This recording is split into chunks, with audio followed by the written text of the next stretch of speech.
నమస్కారం. ఈటీవీ న్యూస్కు స్వాగతం. ముఖ్య అంశాలు. సెమీకండక్టర్ల తయారీకి ఏపీ అత్యుత్తమ ప్రాంతమన్న చంద్రబాబు. అవకాశాలు అందుకోవాలని సింగపూర్ పారిశ్రామికవేత్తలకు పిలుపు. ఏపీలో అడవులు వన్యప్రాణుల సంరక్షణకు కేంద్రం హామీ.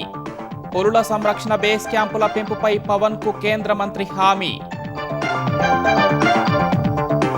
అమరావతికి రోడ్డు రైల్వే కనెక్టివిటీ పెంచుతున్నామన్న కేంద్ర మంత్రి ప్రహ్లాద్ జోషి. ఆంధ్రప్రదేశ్ అభివృద్ధికి కేంద్రం కట్టుబడి ఉందని వెల్లడి. వ్యవసాయ శాఖపై రేవంత్ సమీక్ష. బోనస్ ఇచ్చే సన్నవడ్ల విత్తనాలు అందుబాటులో ఉంచాలని ఆదేశం.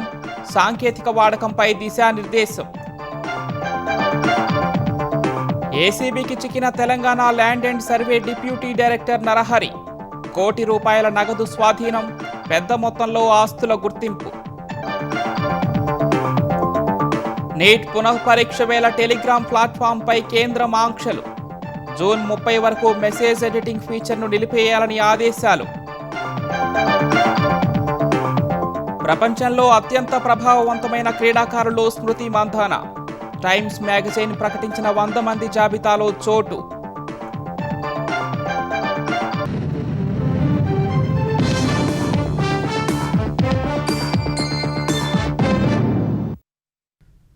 సెమీకండక్టర్ల తయారీకి ఆంధ్రప్రదేశ్ అత్యుత్తమ ప్రాంతమని సీఎం చంద్రబాబు అన్నారు. ఏపీకి వచ్చి పెట్టుబడులు పెట్టాలని సింగపూర్ పారిశ్రామికవేత్తలకు పిలుపునిచ్చారు. ప్రపంచంలోనే అత్యుత్తమ నగరంగా అమరావతిని నిర్మిస్తామని చెప్పిన చంద్రబాబు అనేక అవకాశాలున్నాయని అందిపుచ్చుకోవాలని సూచించారు. సింగపూర్ పర్యటనలో వరుసగా 2వ రోజు ముఖ్యమంత్రి చంద్రబాబు పెట్టుబడుల వేట కొనసాగిస్తున్నారు. మొదట సిబిఐ నెట్ 361 డిగ్రీస్ పాలీమ్యాథ్ పుస్తకాన్ని ఆవిష్కరించారు. ఈ పుస్తకాన్ని రేపటి కోసం దినపత్రిక చీఫ్ ఎడిటర్ శాఖమూరు శ్రీనివాస ప్రసాద్ రచించారు. విశ్రాంత ఐఏఎస్ అధికారి కెవి సత్యనారాయణ ఆంగ్లంలో అనువదించారు. దార్శనిక నేతగా సీఎం చంద్రబాబు వివిధ సందర్భాల్లో తీసుకున్న నిర్ణయాలను ఈ పుస్తకంలో విశ్లేషించారు. ప్రపంచంలో అత్యుత్తమ పాలకులుగా గుర్తింపు ఉన్న సింగపూర్, న్యూజిలాండ్ మాజీ ప్రధానులు లీ క్వాన్ యూ, జేసిందా ఆర్నాల్డ్ లాంటి దిగ్గజ నేతల తరహాలోనే చంద్రబాబు నిర్ణయాలు తీసుకుంటున్నారని రచయిత శ్రీనివాస ప్రసాద్ వివరించారు. సింగపూర్ ప్రభుత్వ గుర్తింపు పొందిన కాకతీయ కల్చరల్ అసోసియేషన్ చంద్రబాబును గ్లోబల్ పాలీమ్యాథ్ అవార్డుతో సత్కరించింది. సింగపూర్ రూపకర్త లీ క్వాన్ యూ శత జయంతిని పురస్కరించుకొని విడుదల చేసిన వెండి నాణ్యాన్ని సీఎం చంద్రబాబుకు అసోసియేషన్ ప్రతినిధులు బహుకరించారు. మరోవైపు సెమీకాన్ రౌండ్ టేబుల్ సదస్సులో పాల్గొన్న చంద్రబాబు సెమీకండక్టర్ల తయారీకి ఏపీ అత్యుత్తమ గమ్యస్థానమని వివరించారు. 30 రోజుల్లో ఏపీకి వచ్చి అమల్లో ఉన్న పాలసీలను పరిశీలించాలని సింగపూర్ పారిశ్రామికవేత్తలను ఆహ్వానించారు. రాయలసీమలో త్వరలోనే సెమీకండక్టర్ల తయారీ పరిశ్రమ ఏర్పాటు కాబోతుందని వివరించారు. తర్వాత వరల్డ్ సిటీస్ సమ్మిట్లో పాల్గొన్న సీఎం ప్రపంచంలోనే అత్యుత్తమ నగరంగా నిలిపేలా అమరావతిని నిర్మిస్తున్నామని తెలిపారు. లీడర్షిప్ ప్లేనరీ 2లో can Storm cities love humans అనే అంశంపై ప్రసంగించారు. పీపుల్ ఫస్ట్ తమ విధానమని, అంతర్జాతీయ మౌలిక వసతులతో అవకాశాల వేదికగా రాజధానిని తీర్చిదిద్దుతున్నామని వివరించారు. అమరావతిని సందర్శించి సరికొత్త ఆలోచనలతో అవకాశాలను వినియోగించుకోవాలని సింగపూర్ పారిశ్రామికవేత్తలకు చంద్రబాబు పిలుపునిచ్చారు. A tale of Amaravati, India's largest greenfield smart city. Vision is Amaravati is envisaged to be a happy city with the highest standards of livability. It will have world-class infrastructure facilities and economic opportunities for all. And also knowledge economy, 18 educational institutions, first AI campus. Already we are starting quantum computer hub and also green hydrogen. I want to compete Singapore or better than Singapore. Same companies are working with me now. I have given some challenge for them also. You have to build Singapore Plus. They are working very well. అభివృద్ధి జరిగితే సంపద సృష్టి సాధ్యమవుతుందనేందుకు సైబరాబాద్ నిదర్శనమని చంద్రబాబు తెలిపారు. సైబరాబాద్లో నాడు ఎకరం 2 లక్షలు ఉంటే నేడు 200 కోట్లకు పెరిగిందని గుర్తు చేశారు. అమరావతిని నాలెడ్జ్ సిటీగా చేస్తున్నామని, జాతీయ, అంతర్జాతీయ విద్యా సంస్థలను తీసుకొస్తున్నామని వివరించారు. ఆంధ్రప్రదేశ్లో అడవులు వన్యప్రాణుల సంరక్షణకు పూర్తి సహకారం అందిస్తామని కేంద్ర ప్రభుత్వం హామీ ఇచ్చినట్లు ఉప ముఖ్యమంత్రి పవన్ కళ్యాణ్ చెప్పారు. ఢిల్లీలో కేంద్ర మంత్రి భూపేంద్ర యాదవ్ను కలిసిన పవన్ అరణ్య భవన్లో ఆధునిక అటవీ పరిశోధన, శిక్షణ కేంద్రాల ఏర్పాటుకు కేంద్ర మంత్రి అంగీకరించారని వెల్లడించారు.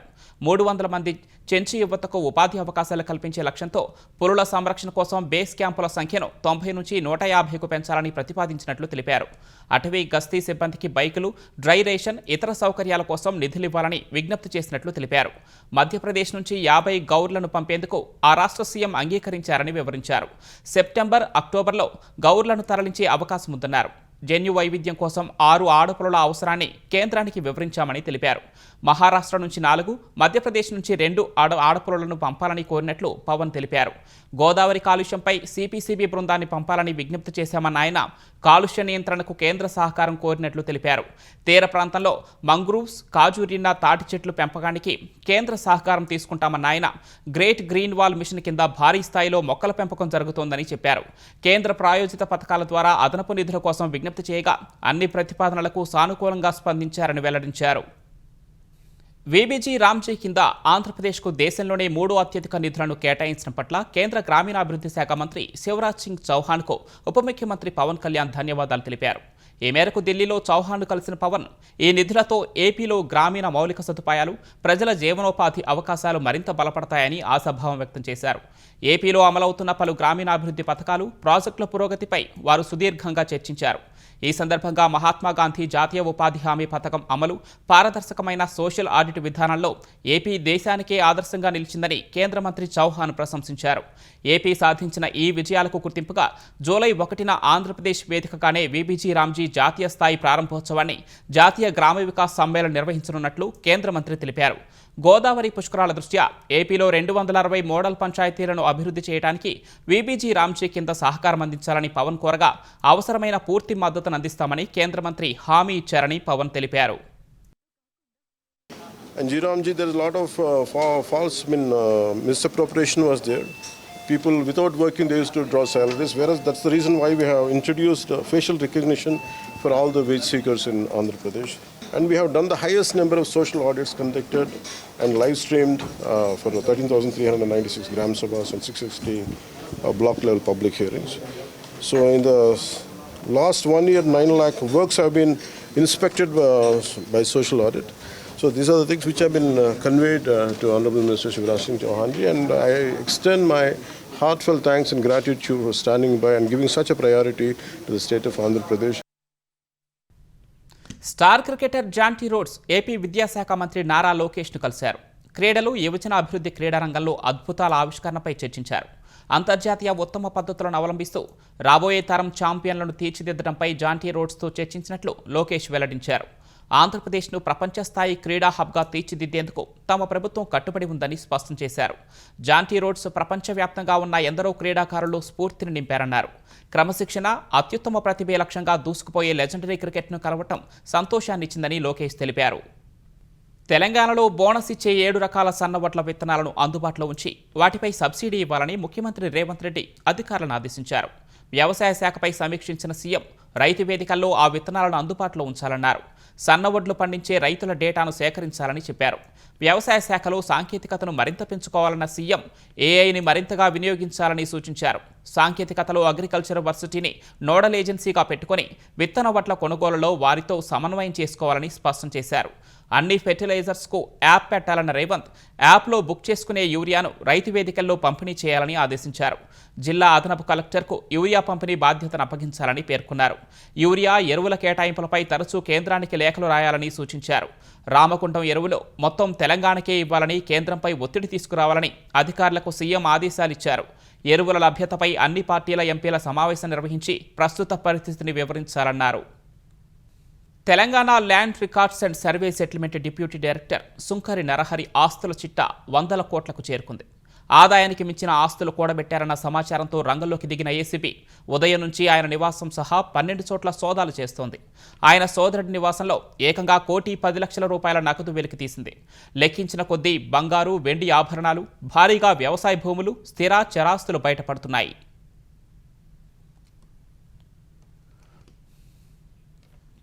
తెలంగాణ అవినీతి నిరోధక శాఖ అధికారులు భూ survey settlement and land records deputy director multizone 2కి ఇన్ఛార్జిగా ఉన్న సుంకరి నరహరిరావు ఇలాఖాల్లో ముమ్మరంగా సోదాలు చేస్తున్నారు.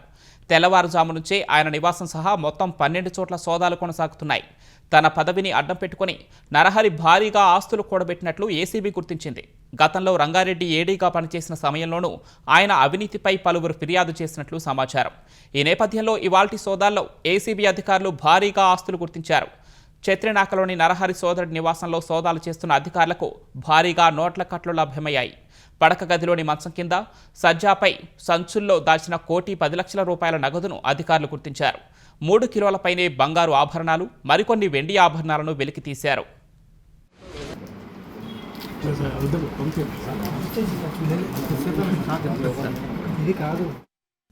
బినామీ పేర్లపై అత్తాపూర్, మియాపూర్, గచ్చిబౌలి ప్రాంతాల్లో ఫ్లాట్స్ కొనుగోలు చేసినట్లు అధికారులు గుర్తించారు. గచ్చిబౌలిలోనే 2 ఫ్లాట్లను గుర్తించిన ఏసీబీ అధికారులు రంగారెడ్డి జిల్లాలో వ్యవసాయ భూములున్నట్లు కనుగొన్నారు. ఇప్పటి వరకు గుర్తించిన స్థిర చరాస్తుల విలువ బహిరంగ మార్కెట్లో 200 కోట్లకు పైగానే ఉంటుందని తెలిపారు. నరహరి నివాసంలో 2 బ్యాంకు లాకర్లను గుర్తించిన అధికారులు వాటిని తెరిచే ప్రయత్నం చేస్తున్నారు. అతని ఇంట్లో ఖాళీ దస్తావేజులు, చెక్కులను సైతం అధికారులు స్వాధీనం చేసుకున్నారు. ఉద్యోగంలో చేరినప్పటి నుంచి ఇప్పటి వరకు వచ్చిన జీతం, స్థిరాస్తి విలువను మదిస్తున్నారు.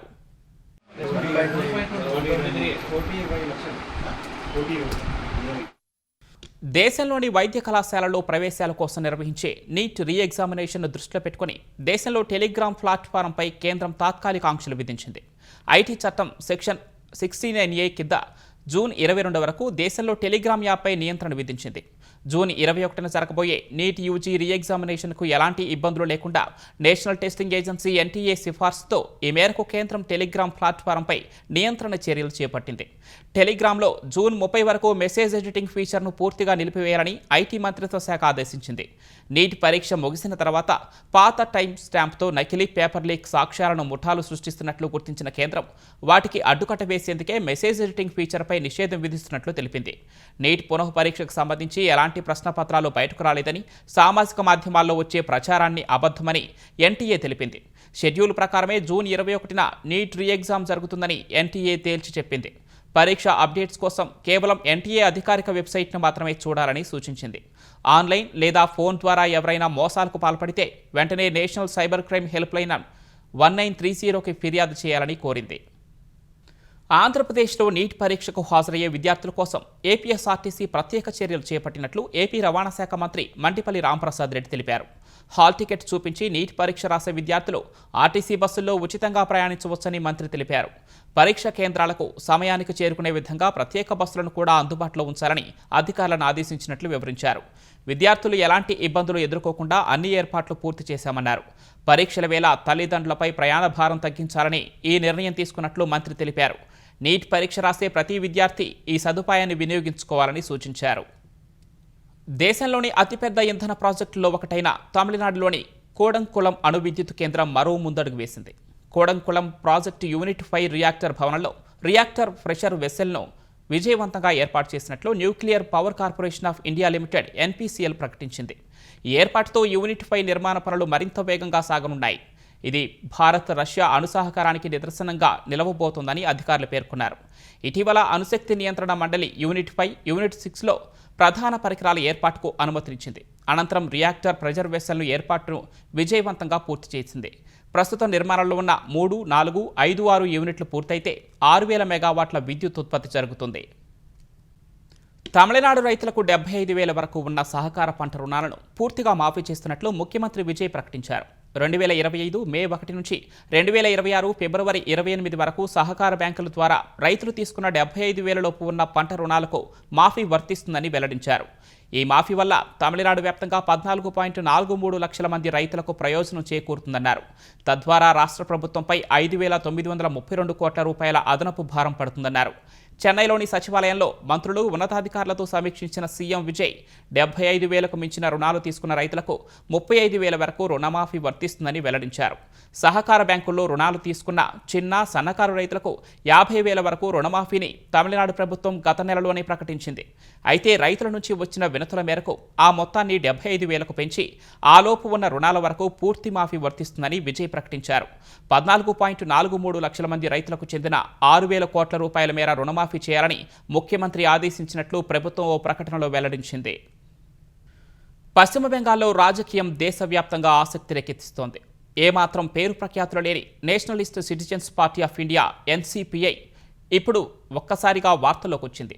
టీఎంసీకి చెందిన సుమారు 20 మంది ఎంపీలు తిరుగుబాటు వర్గంగా ఏర్పడి ఈ చిన్న పార్టీలో విలీనం కావాలని నిర్ణయించడమే దీనికి కారణం. ఎంపీ ఎమ్మెల్యేలు కాదు కదా, ఒక్క వార్డు సభ్యుడైనా లేని ఈ పార్టీ ఇప్పుడు స్పీకర్ ఆమోదిస్తే లోక్సభలో పెద్ద పార్టీల సరసన చేరనుంది. ఈ మేరకు తృణమూల్ తిరుగుబాటు ఎంపీలు ఇచ్చిన లేఖపై లోక్సభ స్పీకర్ ఓం బిర్లా నిపుణుల అభిప్రాయాన్ని తెలుసుకోనున్నారు. ఈ నేపథ్యంలో మమతా బెనర్జీ వర్గానికి చెందిన కీలక నేత అభిషేక్ బెనర్జీని స్పీకర్ కార్యాలయం సమావేశానికి పిలవటం చర్చనీయాంశమైంది. జూలై 3వ వారంలో ప్రారంభమయ్యే వర్షాకాల సమావేశాలకు ముందే స్పీకర్ దీనిపై ఒక నిర్ణయం తీసుకోనున్నారు. అయితే ఎంపీలు లేదా ఎమ్మెల్యేలు నేరుగా మరో పార్టీలో విలీనం కావటం రాజ్యాంగ విరుద్ధమని, కేవలం ఒక రాజకీయ పార్టీ మాత్రమే మరో పార్టీలో విలీనం కావాలని రాజ్యాంగ నిపుణుడు, లోక్సభ మాజీ సెక్రటరీ జనరల్ పీడీటీ ఆచారి స్పష్టం చేశారు. అటు కేంద్ర ఎన్నికల సంఘం మాజీ అధికారి సైతం ఇలాంటి విలీనం గురించి చట్టాల్లో ఎక్కడా ప్రస్తావించలేదని పేర్కొన్నారు. రాజస్థాన్లో తనపై జరిగిన దాడి వెనుక ఆర్ఎస్ఎస్ హస్తం ఉందని కాక్రోచ్ జనతా పార్టీ వ్యవస్థాపకుడు అభిజిత్ దీప్కే ఆరోపించారు. ఈ దాడి వాస్తవమైన సమస్యల నుంచి దృష్టి మరల్చడం సహా విద్యార్థుల గళాన్ని అణచివేసే ప్రయత్నంలో భాగమని ఆయన పేర్కొన్నారు. నీట్ పేపర్ లీకేజీ అంశంపై సంవిధాన్ చౌక్ వద్ద జరిగే నిరసన కోసం నాగ్పూర్కు వచ్చిన ఆయన జైపూర్లో తనపై జరిగిన దాడి వెనుక సంఘ్ హస్తం ఉందని చెప్పారు. ఇదేం కొత్త కాదన్న దీప్కే, ఎవరైనా ప్రభుత్వాన్ని లేదా సంఘ్ సిద్ధాంతాలకు వ్యతిరేకంగా మాట్లాడితే ఇలాగే ప్రవర్తిస్తారని అన్నారు. ఆర్ఎస్ఎస్తో తనకు సంబంధాలు ఉన్నాయని, ప్రధాని నరేంద్ర మోదీని తాను కలిసినట్లు జరుగుతున్న ప్రచారాన్ని ఆయన కొట్టిపారేశారు. అలాంటి సంబంధాలు ఉన్నందునే తనపై దాడి చేశారా అని దీప్కే ప్రశ్నించారు. ఆంధ్రప్రదేశ్ రాజధాని అమరావతిని అనుసంధానిస్తూ ప్రత్యేక రైల్వే లైన్ కోసం నిధులు సమకూర్చినట్లు కేంద్ర వినియోగదారుల వ్యవహారాల శాఖ మంత్రి ప్రహ్లాద్ జోషి చెప్పారు. అమరావతికి రోడ్ రైల్వే కనెక్టివిటీ పెంచుతున్నామని విజయవాడలో చెప్పారు. ఒకరోజు పర్యటనలో భాగంగా విజయవాడ వచ్చిన ఆయన నగరంలోని వాజ్పేయి పార్కులో స్వచ్ఛ భారత్ కార్యక్రమంలో పాల్గొన్నారు. చీపురు చేతపట్టి చెత్త ఊడ్చారు. అనంతరం పార్కులో మొక్కలు నాటారు. అమరావతి కోసం హడ్కో నుంచి 11,000 కోట్ల రూపాయలు ఇచ్చామని గుర్తు చేశారు. ఆంధ్రప్రదేశ్ అభివృద్ధికి ఎన్డీఏ ప్రభుత్వం కట్టుబడి ఉందని ఆయన పేర్కొన్నారు.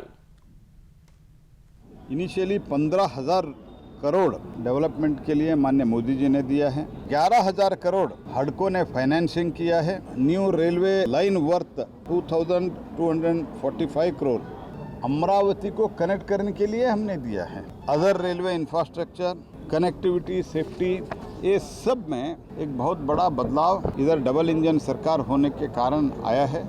आंध्र प्रदेश का डेवलपमेंट के लिए हमारे सरकार मोदी जी के नेतृत्व में प्रतिबद्ध है. बाकी प्रदेशों में भी हम इसी तरफ काम कर रहे हैं. जहां बीजेपी गवर्नमेंट नहीं है, तेलंगाना के लिए भी हम इतना ही काम करते हैं. लेकिन इधर के मुख्यमंत्री सब में रुचि लेके, सबको विश्वास में लेके काम कर रहे हैं. జనసేన పార్టీలో కొత్తగా చేరే వారిని సమన్వయం చేసుకోవడానికి ప్రత్యేకంగా జాయినింగ్స్ కమిటీ ఏర్పాటు చేస్తున్నట్లు పార్టీ అధ్యక్షులు పవన్ కళ్యాణ్ వెల్లడించారు. 14 మంది సభ్యులతో ఆంధ్రప్రదేశ్ కమిటీ ఏర్పాటు చేస్తున్నట్లు తెలిపారు.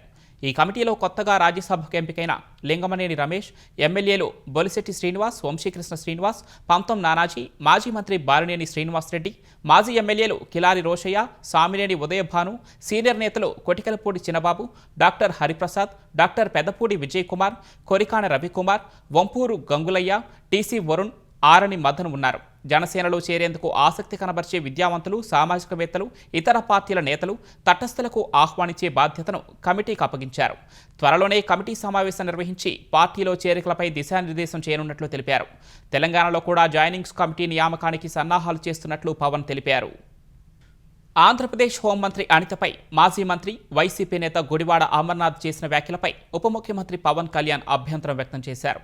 ఈ వ్యాఖ్యలను ఖండిస్తున్నట్లు ఓ ప్రకటనలో తెలిపారు. మహిళల కట్టుబొట్టుపై వ్యాఖ్యలు చేసే స్థాయికి వైసీపీ నేతలు దిగజారిపోయారని విమర్శించారు. ఆ వ్యాఖ్యలు కేవలం అనితనన్నట్లు కాదని, మహిళలందరినీ కించపరిచినట్లేనని పవన్ అభిప్రాయపడ్డారు. ఇళ్లలోని స్త్రీలను కించపరిచే నైజం ఉన్న పార్టీ నేతలు చేసే వ్యాఖ్యల్ని తిప్పికొట్టాలని కూటమి నేతలకు సూచించారు. పౌర సమాజం హర్షించే భాషలోనే కూటమి నేతలందరూ బలంగా బదులివ్వాలని స్పష్టం చేశారు. అటు అమర్నాథ్ వ్యాఖ్యలపై ఆంధ్రప్రదేశ్ మహిళా కమిషన్ చైర్పర్సన్ రాయపాటి శైలజ ఆగ్రహం వ్యక్తం చేశారు. ఒక మహిళా మంత్రిని మేకప్ మంత్రి అని సంబోధించడం ఆమెను మాత్రమే కాదు, మహిళలందరినీ అవమానించినట్లేనని అన్నారు. మహిళలకు రాజకీయాల్లో 33% రిజర్వేషన్ గురించి దేశవ్యాప్తంగా చర్చ జరుగుతున్న వేళ ఇలాంటి వ్యాఖ్యలు చేయటం అత్యంత విచారకరమని వ్యాఖ్యానించారు. అమర్నాథ్ వెంటనే తన వ్యాఖ్యలను వెనక్కి తీసుకొని మహిళలకు క్షమాపణ చెప్పాలని డిమాండ్ చేశారు. ఆంధ్రప్రదేశ్లో జీరో క్రైమ్ రేట్ సాధించే లక్ష్యంగా పోలీస్ శాఖ పనిచేస్తోందని హోంమంత్రి వంగల్పూడి అనిత వెల్లడించారు. మహిళల భద్రతకు పెద్దపీట వేస్తూ శక్తి విభాగాన్ని బలోపేతం చేశామని చెప్పారు.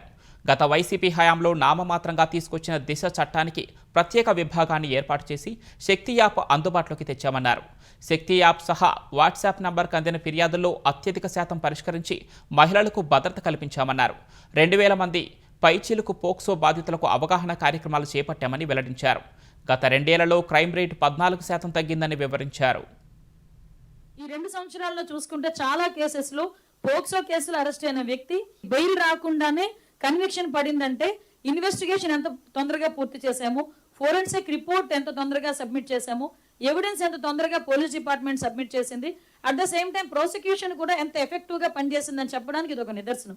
అట్ ద సేమ్ టైం మనకి ఆపరేషన్ చిన్నారి తల్లి అని చెప్పి పోక్సో కేసెస్లో ఎవరైతే బాధితులు ఉన్నారో వాళ్ళందరికీ కూడా పునరావాస కేంద్రాల దగ్గర నుంచి కౌన్సిలింగ్ ఇప్పించడం ఇవన్నీ కూడా దగ్గర 2083 మంది పిల్లలకి తల్లులకి కూడా ఈరోజు అవగాహన కార్యక్రమాలు ఏర్పాటు చేయడం, దగ్గర 5620 మంది ఈవ్ టీజర్లని కూడా మేము పట్టుకొని వాళ్ళకి కూడా కౌన్సిలింగ్ ఇవ్వడం జరిగింది. ఎవ్రీవేర్ మేమంత నిఘాతో ఉన్నాం కాబట్టి మహిళల మీద జరిగే నేరాల్లో 6.9 తగ్గుదల ఈ రోజు నమోదైంది. శ్రీశైలం పరిసర ప్రాంతాల్లోని నల్లమల అడవుల్లో విజయనగర సామ్రాజ్య వైభవానికి సంబంధించి అరుదైన చారిత్రక ఆధారం వెలుగు చూసింది. భారత పురావస్తు శాఖ నిర్వహించిన పరిశోధనలో భాగంగా విజయనగర చక్రవర్తి 2వ దేవరాయల కాలం నాటి ప్రాచీన తెలుగు శాసనం లభ్యమైంది. నల్లమల అటవీ ప్రాంతంలోని మీతోట గ్రామానికి వెలుపల ఉన్న మైసమ్మగుట్ట సమీపంలో ఈ శాసనాన్ని కనుగొన్నట్లు పురావస్తు శాఖ సంచాలకులు వెల్లడించారు. ఈ శాసనం పూర్తిగా తెలుగులోనే లిఖించి ఉంది. అప్పట్లో శ్రీశైలం మల్లికార్జున మహాక్షేత్ర పరిధిలో ప్రముఖ శైవపీఠాధిపతిగా వెలుగొందిన భిక్షావృత్తి అయ్యంగార్ ఈ దాన శాసనాన్ని వేయించినట్లు చెప్పారు. బీఆర్ఎస్ హయాంలో చేపట్టిన పనులకు సుమారు 4,000 కోట్ల రూపాయల బకాయిలు మిగిల్చిందని తెలంగాణ రోడ్లు భవనాల శాఖ మంత్రి కోమటిరెడ్డి వెంకటరెడ్డి ఆరోపించారు. యాదగిరిగుట్టకు సంబంధించి ఇంకా 350 కోట్ల బకాయిలు ఉన్నాయని తెలిపారు. గత 30 నెలల్లో భారీగా బకాయిలను చెల్లిస్తూ వస్తున్నామని వివరించారు. ఇంకా 2,500 కోట్ల బకాయిలున్నాయని ఆయన వివరించారు. ఆ బకాయిలకు సంబంధించి ఈ నెల 18న రోడ్లు భవనాల శాఖ కాంట్రాక్టర్లు చెలో హైదరాబాద్ కార్యక్రమానికి పిలుపునిచ్చారని తెలిపారు. ముఖ్యమంత్రి రేవంత్ రెడ్డి సూచనల మేరకు కాంట్రాక్టర్లతో చర్చించినట్లు మంత్రి కోమటిరెడ్డి వెంకటరెడ్డి చెప్పారు. కాంట్రాక్టర్స్ తలపెట్టిన చెలో హైదరాబాద్ విరమించుకోవాలని కోరారు. బకాయి బిల్లులను 3 నెలల్లోగా విడుదల చేస్తామని హామీ ఇచ్చారు. వర్షాకాలం వాగులు వంకలు పొంగిపొర్లే సమయంలో కాంట్రాక్టర్లు ఆందోళన చేపట్టవద్దని కోరారు. వాళ్ళని రిక్వెస్ట్ చేయడం జరిగింది, మీరు చలో హైదరాబాద్ లాంటి కార్యక్రమాలు ఎప్పుడు వర్షాలు పడుతున్నాయి, మాకు ఎమర్జెన్సీగా కొన్ని రోడ్లు కానీ బ్రిడ్జెస్ దగ్గర కానీ ప్రమాదాలు జరిగే ప్రమాదం ఉంది, దాన్ని డ్రాప్ చేసుకోండి. 3 మంత్స్లోగా ముఖ్యమంత్రి గారితో ఫైనాన్స్ మినిస్టర్ గారితో ఈ 3-4 రోజుల తర్వాత మీటింగ్ ఏర్పాటు చేసి నేను స్వయంగా వాళ్ళతో చర్చించి మీ పేమెంట్స్ క్లియర్ చేపిస్తానని చెప్పి వాళ్ళని రిక్వెస్ట్ చేయడం జరిగింది. సికింద్రాబాద్లోని శ్రీ ఉజ్జయిని మహంకాళి అమ్మవారి ఆషాఢమాస బోనాల జాతర కార్యక్రమాల షెడ్యూల్ ఖరారైంది. ఈ షెడ్యూల్ను ఆలయ చైర్మన్ అర్చకులు తెలంగాణ రవాణా శాఖ మంత్రి పొన్నం ప్రభాకర్కు అందజేశారు. జూలై 19న సాయంత్రం 4 గంటలకు అమ్మవారి ఎదుర్కోలుంటుందని, ఆగస్టు 2న ఉదయం 4 గంటలకు ప్రధాన బోనాల ఉత్సవం నిర్వహించనున్నట్లు ఆలయ కమిటీ ప్రకటించింది. ఆగస్టు 3న ఉదయం 8:30కు రంగం, తర్వాత 10:30కు అమ్మవారి గజవాహన ఊరేగింపు జరగనున్నట్లు తెలిపారు. తెలంగాణ, పొరుగు రాష్ట్రాల నుంచి పెద్ద సంఖ్యలో భక్తులు తరలివచ్చే అవకాశం ఉన్నందున భక్తులకు అవసరమైన అన్ని సౌకర్యాలు కల్పించాలని ఆలయ అర్చకులు మంత్రిని కోరారు. బోనాల జాతరకు ప్రభుత్వం పూర్తి సహకారం అందిస్తుందని మంత్రి భరోసానిచ్చారు. అణ్వస్త్రాలను ఎప్పటికీ తయారు చేయబోమని ఇరాన్ మాటిచ్చినట్లు అమెరికా అధ్యక్షుడు డొనాల్డ్ ట్రంప్ తెలిపారు. ఇరాన్కు $300 మిలియన్ చెల్లించేందుకు అమెరికా అంగీకరించిందని ప్రచారంలో ఏమాత్రం నిజం లేదన్నారు. ఇది డెమోక్రాట్లు సృష్టించిన కట్టుకథ అని ధ్వజమెత్తారు. ఈ నెల 15న అమెరికా ఇరాన్ మధ్య కుదిరిన ప్రాథమిక శాంతి ఒప్పందంలోని అంశాలపై రకరకాల ప్రచారాలు జరుగుతున్న వేళ ఈ మేరకు ట్రంప్ ట్రూత్ సోషల్లో ఓ పోస్ట్ పెట్టారు. శాంతి ఒప్పందంపై అమెరికా, ఇరాన్ డిజిటల్ సంతకాలు చేసిన తర్వాత ఎలాంటి సుంకాలు లేకుండా హర్మూజ్ జలసంధి గుండా నౌకలు రాకపోకలు సాగిస్తాయని ట్రంప్ తెలిపారు. శుక్రవారం నాటికి హర్మూజ్ పూర్తిగా తెరుచుకుంటుందని పునరుద్ఘాటించారు. అలాగే ఇరాన్ ఓడరేవుల దిగ్బంధనాన్ని ఎత్తివేయాలని తమ నౌకాదళాన్ని ఆదేశించినట్లు ట్రంప్ తన పోస్టులో వివరించారు. అమెరికా ఇరాన్ మధ్య ఒప్పందం కుదిరినప్పటికీ దక్షిణ లెబనాన్ నుంచి తమ సైన్యం వైదొలకు పోదని ఇజ్రాయెల్ ప్రధాని బెంజమిన్ నెతన్యాహు స్పష్టం చేశారు. ఒప్పందం ఉన్నా లేకపోయినా ఇరాన్ చేతికి అణ్వస్త్రాలు దక్కవని ఆయన జెరూసలంలో తెలిపారు. ఇరాన్ ఎప్పటికీ అణ్వస్త్రాలను తయారు చేయలేదన్నారు. యుద్ధం ద్వారా ఏం సాధించారనే వారికి ఒక్కటే మాట చెబుతున్నారన్న నెతన్యాహు ఇజ్రాయెల్కు తక్షణం ఉన్న ముప్పు తొలగిపోయినట్లు వివరించారు. అమెరికా అధ్యక్షుడు డొనాల్డ్ ట్రంప్తో విభేదాలు ఉన్నాయని ఊహాగానాలపై స్పందించిన నెతన్యాహు కొన్నిసార్లు ఏకీభవించలేని పరిస్థితులు ఉంటాయన్నారు. అలాంటప్పుడు ఇజ్రాయెల్ భద్రతను తెలివిగా కాపాడుకోవాల్సి ఉంటుందన్నారు. ఇజ్రాయెల్ చుట్టూ పటిష్ట భద్రతా జోన్లను ఏర్పాటు చేశామన్న నెతన్యాహు గాజా, లెబనాన్, సిరియాలో భద్రతా వలయాలను నిర్మించినట్లు చెప్పారు. ఉక్రెయిన్లో రష్యా యుద్ధం ముగింపు, పశ్చిమాసియా సంక్షోభం తదితర అంశాలపై G7 సమావేశంలో 7 దేశాల అధినేతలు చర్చించనున్నారు. G7 ఆతిథ్య దేశం ఫ్రాన్స్ ఆహ్వానం మేరకు ఉక్రెయిన్ అధ్యక్షుడు జెలెన్స్కీ ఇప్పటికే ఫ్రెంచ్ నగరం ఎవియన్ లెస్ బైన్స్కు చేరుకున్నారు. ఇరాన్, అమెరికా మధ్య యుద్ధం కారణంగా ఇన్ని రోజులు రష్యా ఉక్రెయిన్ యుద్ధం అంశం మరుగున పడిపోయింది. ఇరాన్ సమస్య ముగిసింది కాబట్టి ఇక ఉక్రెయిన్పై దృష్టి పెడతామని మేక్రాన్తో జరిగిన ద్వైపాక్షిక సమావేశంలో అమెరికా అధ్యక్షుడు డొనాల్డ్ ట్రంప్ చెప్పారు. ఉక్రెయిన్కు మద్దతుగా కొనసాగించేలా శాంతి ఒప్పందానికి రష్యా ఒత్తిడి పెంచేలా ట్రంప్ను ఒప్పించడానికి ప్రయత్నిస్తానని ఫ్రాన్స్ అధినేత మేక్రాన్ చెప్పారు. పశ్చిమాసియాలో స్థిరత్వంపై ఒక వర్కింగ్ సెషన్ G7 భేటీలో భాగంగా ఉంది. ఈ చర్చల్లో Egypt, Qatar, United Arab Emirates నేతలు కూడా పాల్గొననున్నారు. France, America, Canada, Germany, Italy, Japan, UK దేశాలు G7 సభ్య దేశాలుగా ఉన్నాయి. ఫ్రాన్స్ ఆహ్వానం మేరకు భారత ప్రధాని మోదీ సహా బ్రెజిల్, కెన్యా, దక్షిణ కొరియా దేశాధినేతలు హాజరయ్యారు. ట్రంప్తో ప్రధాని మోదీ ప్రత్యేకంగా సమావేశమయ్యే అవకాశం ఉంది. అమెరికాలోని చికాగో నగరంలో ఉన్న భారత రాయబార కార్యాలయంలో స్వామి వివేకానంద పూర్తిస్థాయి కాంస్య విగ్రహం ఆవిష్కరణ కార్యక్రమం ఘనంగా జరిగింది. భారత రాయబారి వినయ్ మోహన్ క్వాత్రా ఈ విగ్రహాన్ని ఆవిష్కరించారు. ప్రవాస భారతీయులకు ఇది మేము అందించే బహుమతి అని వినయ్ పేర్కొన్నారు. సంబంధిత వీడియో, ఫోటోలను సామాజిక మాధ్యమంలో పంచుకున్నారు. సేవ, మత సామరస్యం గురించి స్వామి వివేకానంద అందించిన సందేశం మనందరికీ ఎప్పటికీ స్ఫూర్తినిస్తుందని పేర్కొన్నారు. ఈ సందర్భంగా భారత్ సాధిస్తున్న ఆర్థిక వృద్ధిని, బలపడుతున్న భారత్ అమెరికా భాగస్వామ్యాన్ని ఆయన కొనియాడారు. 1893లో చికాగోలో జరిగిన ప్రపంచ మత సమ్మేళనంలో వివేకానందుడు చారిత్రాత్మక ప్రసంగం చేశారు. ప్రపంచవ్యాప్తంగా వేదాంత, యోగా విశిష్టతను చాటిన వివేకానందుడి విగ్రహాన్ని ఇప్పుడు ఆ చికాగోలోనే ప్రతిష్ఠించారు. ప్రపంచంలోని 100 మంది అత్యంత ప్రభావవంతమైన క్రీడాకారులు భారత్ నుంచి మహిళా క్రికెటర్ స్మృతి మంధాన మాత్రమే చోటు దక్కించుకుంది. 2026 సంవత్సరానికి క్రీడల్లో ప్రపంచవ్యాప్తంగా 100 మంది అత్యంత ప్రభావవంతమైన క్రీడాకారుల జాబితాను టైమ్స్ మ్యాగజైన్ విడుదల చేసింది. ఈ జాబితాలో అమెరికన్ బాస్కెట్బాల్ దిగ్గజం లెబ్రాన్ జేమ్స్, సాకర్ క్రీడాకారుడు మెస్సీ, టెన్నిస్ స్టార్ కార్లోస్ ఆల్కరాజ్ తదితరులు ఉన్నారు. దక్షిణాఫ్రికా క్రికెట్ జట్టు కెప్టెన్ టెంబా బవుమాకు ఈ జాబితాలో చోటు దక్కింది. అయితే భారత్ నుంచి స్మృతి మందాన మాత్రమే చోటు సంపాదించింది.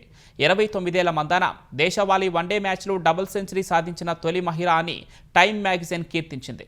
3 ఫార్మాట్లలోనూ సెంచరీ చేసిన తొలి మహిళా క్రికెటర్ అని వెల్లడించింది. అంతర్జాతీయ మహిళా క్రికెట్లో అత్యధిక సెంచరీలు ఆమె పేరుతోనే ఉన్నట్లు పేర్కొంది. మందాన పేరుతో రికార్డుల పరంపర కొనసాగుతూనే ఉందని టైమ్ మ్యాగజైన్ ప్రశంసించింది. అయితే తన విజయాల పట్ల ఆమె గర్వంతో ఉందని పేర్కొంది. ముఖ్యాంశాలు మరొకసారి. సెమీకండక్టర్ల తయారీకి ఏపీ అత్యుత్తమ ప్రాంతమన్న చంద్రబాబు, అవకాశాలు అందుకోవాలని సింగపూర్ పారిశ్రామికవేత్తలకు పిలుపు. ఏపీలో అడవులు, వన్యప్రాణుల సంరక్షణకు కేంద్రం హామీ. పులుల సంరక్షణ బేస్ క్యాంపుల పెంపుపై పవన్కు కేంద్ర మంత్రి హామీ. అమరావతికి రోడ్డు, రైల్వే కనెక్టివిటీ పెంచుతున్నామన్న కేంద్ర మంత్రి ప్రహ్లాద్ జోషి. ఆంధ్రప్రదేశ్ అభివృద్ధికి కేంద్రం కట్టుబడి ఉందని వెల్లడి. వ్యవసాయ శాఖపై రేవంత్ సమీక్ష. బోనస్ ఇచ్చే సన్నవడ్ల విత్తనాలు అందుబాటులో ఉంచాలని ఆదేశం. సాంకేతిక వాడకంపై దిశానిర్దేశం. ఏసీబీకి చిక్కిన Telangana land and survey deputy director Narahari. ₹1 కోటి నగదు స్వాధీనం, పెద్ద మొత్తంలో ఆస్తుల గుర్తింపు. నీట్ పునఃపరీక్ష వేళ టెలిగ్రామ్ ప్లాట్ఫామ్పై కేంద్రం ఆంక్షలు. జూన్ 30 వరకు మెసేజ్ ఎడిటింగ్ ఫీచర్ను నిలిపేయాలని ఆదేశాలు. ప్రపంచంలో అత్యంత ప్రభావవంతమైన క్రీడాకారులు స్మృతి మంధాన. టైమ్స్ మ్యాగజైన్ ప్రకటించిన 100 మంది జాబితాలో చోటు.